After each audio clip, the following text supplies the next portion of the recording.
What is going on, Detroit Lions fans? Welcome back. Detroit done 3-3. Steve Perkins here. I'm flying solo. I'm going to get with Will later this evening. He's doing his coaching thing. We got a good episode for you guys tomorrow. Stay tuned. Listen, what I've done today, it's Monday. All right. Mondays suck. Mondays already just stink all on their own. When you throw in the fact that the Lions lost yesterday, it makes Mondays just 10 times worse for me. I don't know how you guys feel about that, but it takes me a few days to just really get over a loss. I guess it sits with me, man. I mean, we all spend our hard-earned money, time, either with your family or away from your family, depending on what your situation is when you go to games. But we all make a sacrifice to go up there, and Sunday was a stinker, man. And if you guys caught our post-game show yesterday, neither Will nor I were very pleased with Ben Johnson and Jared Goff. And by no means do I even want to get down the road of I don't even want to talk about it. I'm not going to talk about benching Goff. I've seen some crazy stuff, mainly from Woodward Sports. I spoke my mind on that yesterday. I'm not going to keep hammering it. But my issues with Ben Johnson are not based off of one football game. It's not just based off of Sunday. There's been a pattern for at least the past season where this Ben Johnson offense just has lulls where we are just not scoring points. And I could take you back to last season. I remember saying the same thing against when we were playing the Falcons and the Panthers, like teams that we were up big on, and we stopped scoring, kind of let them hang around, where you're in a position where any type of turnover just makes us a whole new game last year. And I just noticed like we weren't scoring points. We were kind of milking the clock with right after halftime. And I know that wasn't the intent, but that's just kind of what it felt like. Just these offenses aren't moving. We're not really doing much with the ball. We're up 21-6 or whatever it is. And then all of a sudden it's 21-13. And it's like, all right, are we going to score? Are we going to answer back? There is no excuse for this offense to be stagnant. Will put this in my head probably about a week ago, and it's really just stuck with me because he was right. Will, I don't give you enough flowers. You deserve them for this. This offense has been together for the most part 4 years. Like Ben Johnson, you're not a new name. Jared Goff, you're not a new name. The offensive line, other than Kevin Zeitler, like you guys have been together for 4 years roughly. Jahmyr Gibbs, you're coming in your second year. David Montgomery, second year with the Lions. Amon-Ra St. Brown, you've been around. Jameson Williams, third year. Like this, there is no excuse for this team to not be firing on all cylinders. And I don't give a shit about preseason, okay? I firmly believe that a lot of people who are on the stance of, well, if we would have played a preseason game, I don't think that one drive in a meaningless preseason game fixes our problems. Because, again, these problems go back to at least last year. You throw Jared Goff and the starting offense in there against the New York Giants and in preseason, one drive, I don't think it makes a difference. That's just my opinion. If you guys have a different one, I respect it. But I'm just throwing out my 2 cents. So again, we don't criticize unless we see a pattern. And I've done some film study. I got some clips for you guys, some good stuff. I've spent a lot of my day looking up some stuff, finding some things that I mentioned yesterday in our postgame show. Done a lot of homework, a lot of editing on this one, guys. All I ask in return, hit that subscribe button, leave some comments, hit that like button. That's easy. We're just going to sit back. We're going to have a conversation about Jared Goff and Ben Johnson's offense today. So like I said, there's just no excuse for this offense to be struggling. Yesterday in our post-game show, I brought up a very specific play where at the time I didn't know what was happening formation and route running wise. That's a tongue twister. I've dug it up. I found the exact play I was talking about where it just felt like Jared Goff was staring down St. Brown, and at no point was he really open. So I'm going to bring that up, and it's going to start playing, and I'll have to hit pause right away and go back to the beginning. This is 2nd and 6, okay? As you can see, we have Amon-Ra St. Brown down here at the bottom, and I believe that's Tim Patrick up top. Those are going to be the only 2 receivers to go out on a route here. So I'm going to play it for a second. Let's get to the snap. Pause. All right. As you can see, the Tampa Bay Buccaneers are blitzing, or not blitzing. They're rushing 4 and they're sending an extra one. If you want to call it a blitz, I don't know. I think it's designed. Whatever you want to call it, it doesn't matter. Kevin Zeitler, the right guard, is pulling. He's right there at the bottom of the screen on like the 49-yard line. He's not going to block anyone. And this isn't a knock on Kevin Zeitler.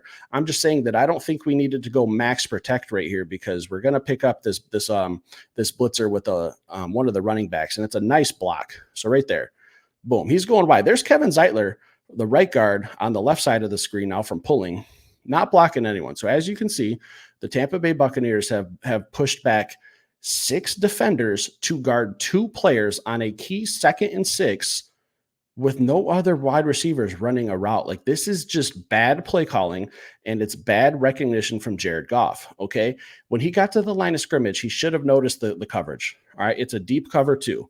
These linebackers are all falling back. The safeties are going back. It's 6 on 2. So at 3 people, 3 to 1, like, that's not a good ratio.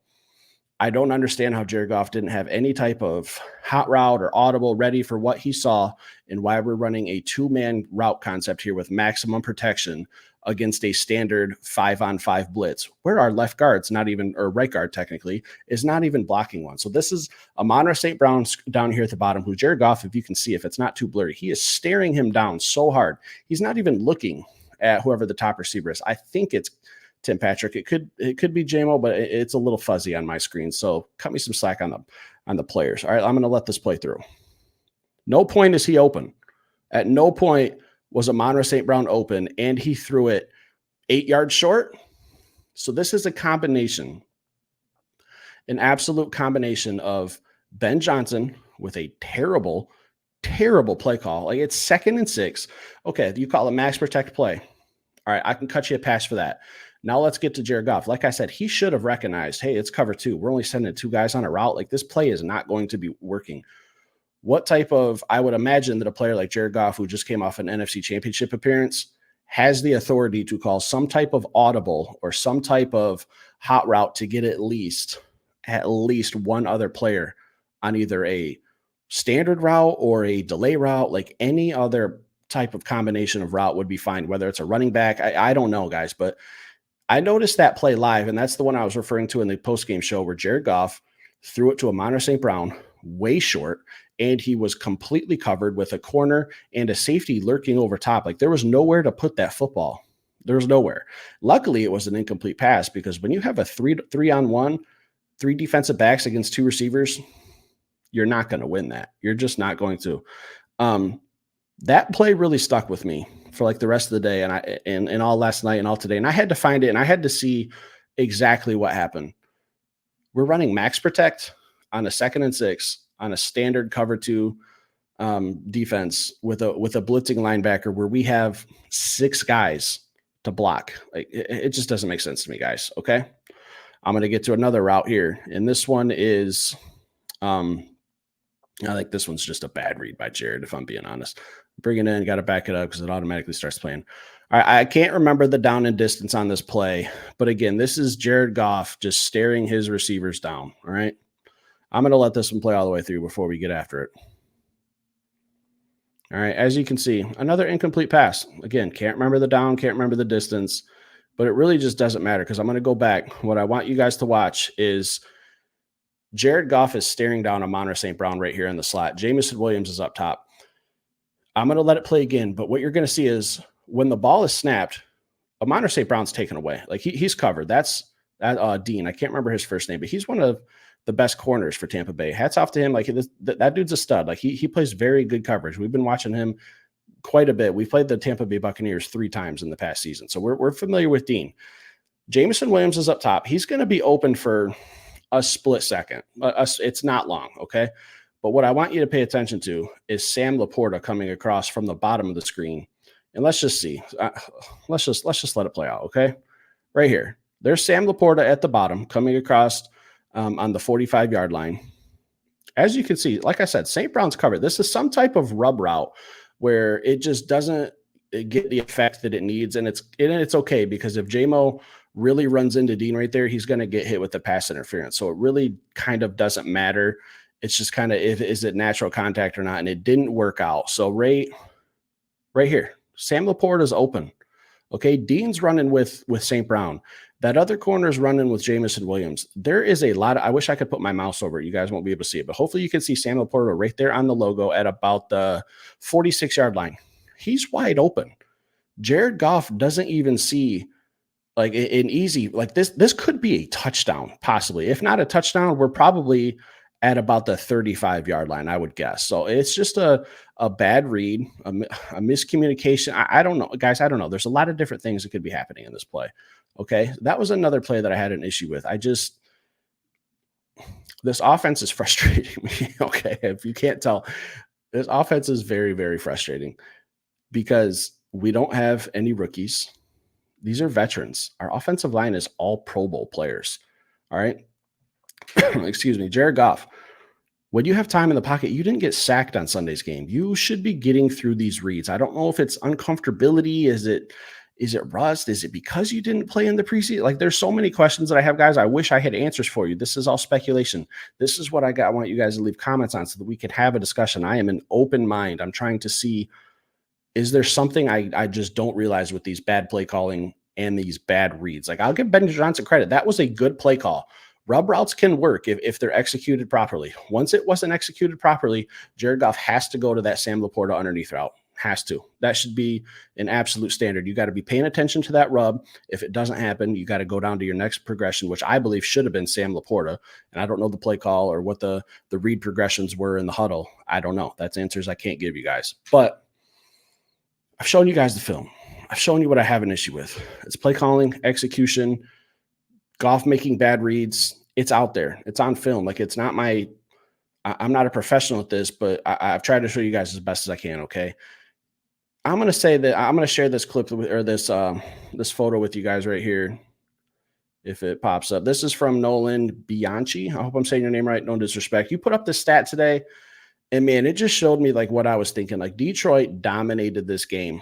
We dominated.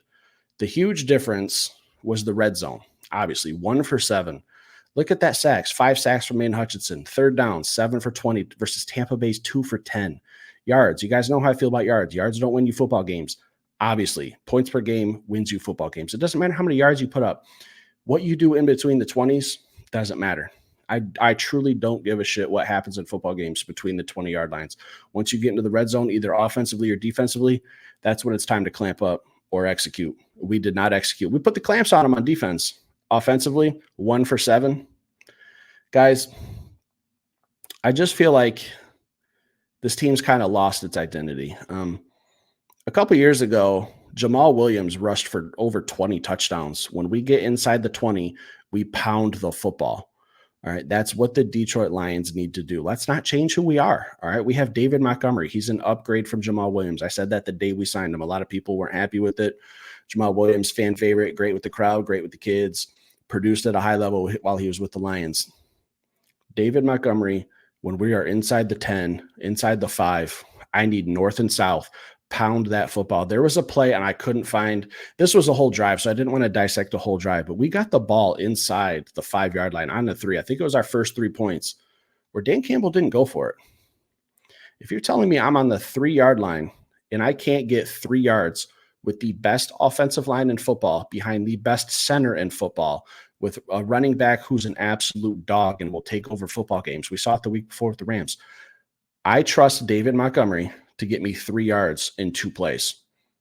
We should just be running it down their throats, guys. Like, there's so many things we could go back and look at and say coulda, woulda, shoulda, the field goal at the end of the first half. It's all water under the bridge. What I need to see is I'm not hitting the panic button. I'm not done with Jared Goff. I'm not tweeting out pictures of Hendon Hooker and saying, come save us like other people and other networks are doing. I'm not doing that. Jared Goff's still my guy. We have plenty of time. Like Aiden Hutchinson said, this time last year, we were 1-1 with the same record. All of our future goals are directly ahead of us. There's nothing in our way. We can still get to every single thing that we have on our checklist, including the Super Bowl. All right, let's all relax. Let's trust that Dan Campbell, who took responsibility for his mistakes in this game, is going to clean it up offensively and the little bit on defense that needs to be cleaned up. But hats off to Aaron Glenn. You've been calling 2 phenomenal defensive games. Let's clean up this offense, guys. We'll be just fine. Everybody relax. Stick around. I'll be back with Will later with another show, guys. Enjoy your night.